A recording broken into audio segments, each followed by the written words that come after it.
So I can post it on the site. You should have gotten the pop-up about recording. Yeah. Yeah, looks like it's recording. Okay. So let's walk through this Phreeqc batch thing. There's a couple things about it that are not completely intuitive, I don't think. And so usually when I do this, I end up having to play around with it and fuss with it a little bit to get everything to work right, which is why I have this sort of handout sheet, because I have to remind myself all the time what to do. So you've got that. I'm going to go ahead and hide that for now. So this is what Phreeqc looks like, and it's a geochemical program, just like MinTech is. And what are the things we're going to worry about? So initial conditions is where you put in your input data. This sort of subscreen to the left is kind of your file menu. Here we have input files. It depends on what you are clicked on as far as what's available. So notice when I clicked on input files, there was nothing I could do with initial conditions. If I click, oh, Phreeqc or simulation 1, now I can put in initial conditions. So one thing to keep in mind is sometimes you can't get to things if they're not active, and just click around so you can make them active. Down here at the bottom, we have input, and then there's errors and warnings, which I don't really do much with. But once you have an output, that will also be down there in the bottom left, and you can toggle between input and output. And again, you'll get different menus depending on where you are. So the thing that I want to talk about the most is this thing called solution spread. So if you want to put, if you just have like one sample, you can go to this Phreeqc that's online, that's a web interactive version. There's MinTech. There's lots of ways to really quickly input one sample. But if you want to put in a whole raft of samples at a time, which both of you are going to be in that position, I think this is the way to do it. And what seems to work best is to use what's referred to as a solution spread. So come up, there's a little icon here under initial conditions, and it's a solution spread, and it looks like a little spreadsheet with a flask with blue water in it. So, you know, chemistry spreadsheet. Oh, they're so clever. Okay, so I open this and I get this submenu called the solution spread. A couple different things you want to be very clear about here. One, I'm going to actually pull this out so it's a little bigger. In this first menu or tab called spreadsheet, you will pick what parameters you are going to have on your spreadsheet. So you notice as I click them, they're showing up as labels down below. The order you click them in controls the order they are in your spreadsheet. So it's a good thing to match this to what your spreadsheet looks like, or match your spreadsheet to look like this. What the one that you often want to do, start with the one that says number. That's a label. So if you have like a sample label, that's where you put it. In fact, I wonder, I guess you can't put it in twice, but your sample ID, that's a useful thing to have in that column. So let's say I have sample ID, I'm going to put in calcium, Mg, and alkalinity. And that might be all I want to do for my initial step. So that's all I'm going to put in there. Oh, maybe temperature, pH. Yeah, we use those a lot. Those are important. Okay. If you decide you want it in a different place, I think you actually have to unclick and then re-click them in the order you want them. I haven't been able, you can't drag them around here that I've sorted out. Okay, so the next thing you need to worry about is the general defaults and units, because we've just said we want them, we have to tell them what units. I go to defaults first. So the default is millimole per kilogram water. If you click on that, I think I had to double click on it to get this right arrow. I'm going to say I want, you might have to scroll up and down to get all the options. You could put in milligrams per liter, whatever it is you want. If you don't put in a default, they just stay as they are. So temperature, C is fine, pH, no row units, density and water mass, we don't worry about much. So the main one to worry about there is just units. So that's just the default units. If I click on the tab that says unit options, this is if I want to do something very different. So for example, alkalinity, I don't want milligrams per liter necessarily. If I click on, double click on that cell, it brings up the milliequivalents per liter is the units I usually like for alkalinity. And the others, because I'm not specifying them here, it'll be automatic. Let me see, discharge balance. I think you can specify things. I don't ever use that, so I don't worry about that. Okay, so all I've done here is set up the units. Now I can go to my spreadsheet, and it's as simple as copying data into here, and you can copy paste. And I unfortunately did not open a file, so I'm going to open a class file. Assignments. Our assignment 2 had some geochemistry data we could use. Okay, assign to data. Okay, I have this on the other screen, but just to show you what it looks like first. You guys can see me moving things around on the main screen, right? Yes, I can't see you guys. Yep. Okay, so what we really wanted in order is I want label. I'm just going to move this. I want a label that's going to incorporate both of these. So I'm going to create a label here. I want to concatenate those two things. I wonder if I just add them with this. Yeah, okay. So I'm going to use the concatenate function, which combines a couple text things. Concatenate, I want that text. I want a space, I want that text. Get rid of the extra things there. Okay, so in theory that'll work. Concatenate just combines a couple of cell fields. So it combined the date as the numeric value, but that's totally fine as long as it's unique. So I'm going to copy those down here. This is just so I have my data with unique identifiers. So temperature, pH, calcium, magnesium, bicarbonate. That's not how I have my table spread up, set up, file, save as, T2. Okay, I'm going to put this down. So what I needed, I table. Sorry, you're not going to be able to see my spreadsheet. I need to move it off so I can see this. I'm going to get rid of some of these because they're alkalinity. Sorry. Okay, what I have on my spreadsheet was some sort of a label. We'll start with a number label, temperature, pH, mg, or sorry, calcium, then mg, calcium, mg. Now on my table, I have bicarbonate as milligrams per liter. That's a pain in the ass. That's not what I want to put on here. Because this is, you're really specifying components. And if I do it as milligrams per liter, it doesn't really work. So I'm going to quickly go to my spreadsheet and just add and put this in as alkalinity. Alk is milliequivalents per liter. So I'm just going to take those HCO3s and divide them by 61 to get the numbers I want. So now what I really have on my spreadsheet that you can't see, you'll have to trust me, is alkalinity. And my alkalinity units are milliequivalents per liter. Okay. So now I'm going to come over to my spreadsheet. I'm just going to grab a handful of these. And I'm just going to paste, copy paste is all I'm going to do. Yeah. You make my life difficult, aren't you? There you go. So I just picked on the first cell. So the number is just that name of the location, temperature, pH, calcium, magnesium, and alkalinity. Very done. Okay. So that let me input all of that data here I have. If you get funky results, it's a good place to go looking is in those default units and the unit options. Sometimes you'll miss something. So that's a good place to always check. Okay. I'm going to say, okay. Invalid solution number. What on earth is that? It doesn't like these. My guess is it's the spaces. What if I just turn it off? It will just number these 1 through whatever. Okay. Oh, okay, there we go.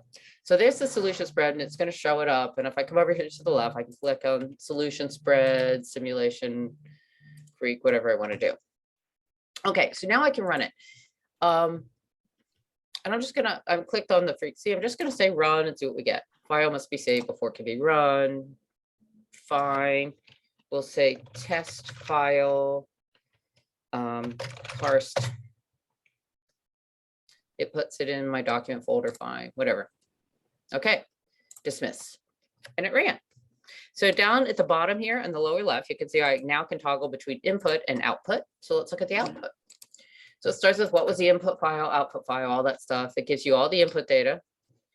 And then you start getting the output. Notice it says start solution 1. So that is for the first row of data. And it calculates various things. It feeds back stuff. It gives you some carbon.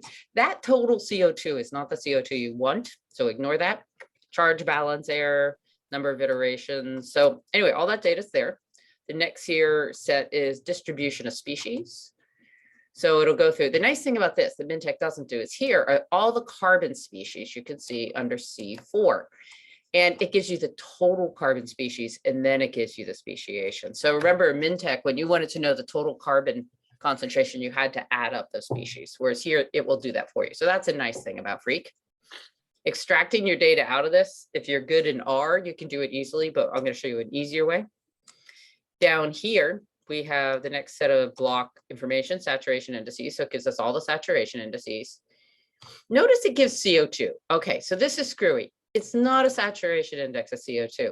This SI for CO2 given there is actually the partial pressure of CO2. We'll come back to that. But CO2, the way it's reported for what we want, it just doesn't make a lot of sense.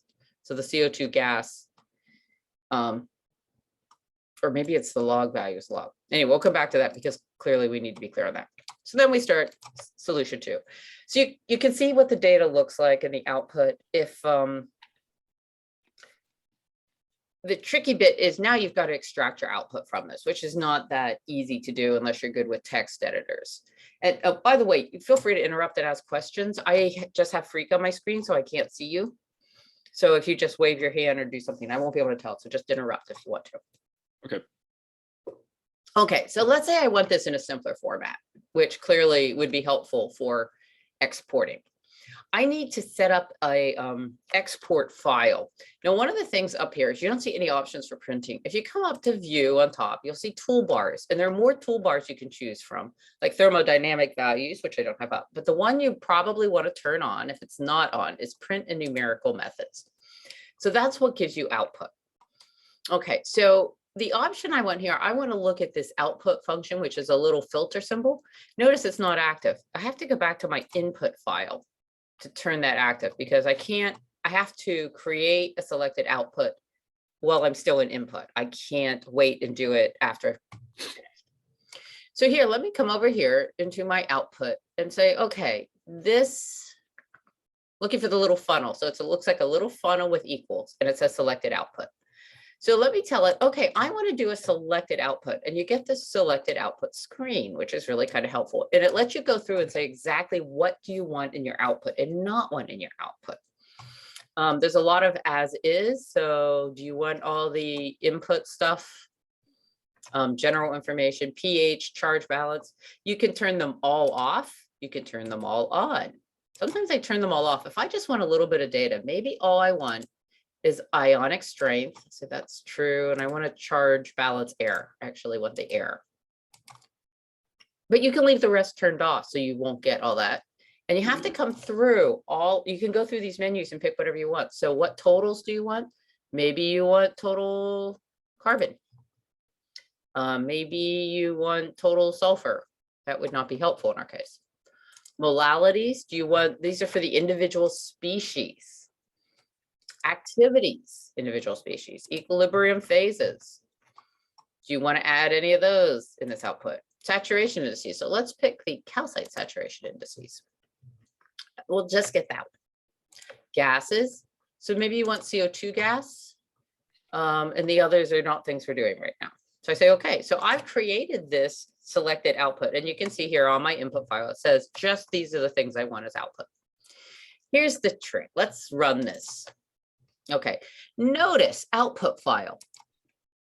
You have an option of where you're going to put it. I'm going to put it on my desktop so I can find it. Desktop. I have a desktop junk file. Okay, and that's fine. We'll just call it there. Yeah, save output file. Part of the issue here, pay attention where that is. Documents, test file. Let's say I say start. Okay, do you want to replace it? An output file is there, input file, that's all fine. Okay, end of run. So if I come to output here in the lower left, and I click on the output tab, all I have is exactly what I had before. That's what you get in the built-in output. Here's the trick. That output file is now a text file that's somewhere on your computer, which in theory, I'm hoping that it actually did put it where I thought it would. Okay, so in my junk folder, you see it says selected out. So it names the output file selected out and it just sticks it somewhere. And I haven't figured out a way around this for the selected output. Now I'm going to double click on this and it brings it up as a text file. So now what I have is just this really simple text file, but I can take this and I can convert it into put it in Excel. So what does this give me? Let's go back. I'm going to look at Phreeqc. Say, what did we request in our output file? So if I have input, I go to the input part of Phreeqc at the very top, it'll tell me what I requested. Selected output. Okay, now let's look at our selected output. Mu. What is mu? Mu is ionic strength, 0.00284817. Let's confirm that. Ionic strength. Yeah, ionic strength. Okay, so when you see mu there, that's ionic strength. I don't know why they call it. Percent error. This is the total carbon. So 1.727. Let's confirm that. 1.7, yeah, 28. Great. Saturation of calcite. It's given us nothing for the pressure there for CO2. Except, oh, wait, down at the end. See, it's not giving us the right pressure for CO2. So we need to go back and remember how to do that. Let's go to the handout. I had something on here about this. Like I said, this boggles me every time I use Phreeqc. Okay, so the way it handles CO2, that first value, so the saturation index, what it calls the saturation index for CO2 on that table is actually the log P CO2 in atmospheres, which is why I've got this note on CO2 and I've got it highlighted on that little table. So let's go back to Phreeqc and create an output in which we tell it we want the saturation index for PCO2. Okay, so I'm going to go back to my input file.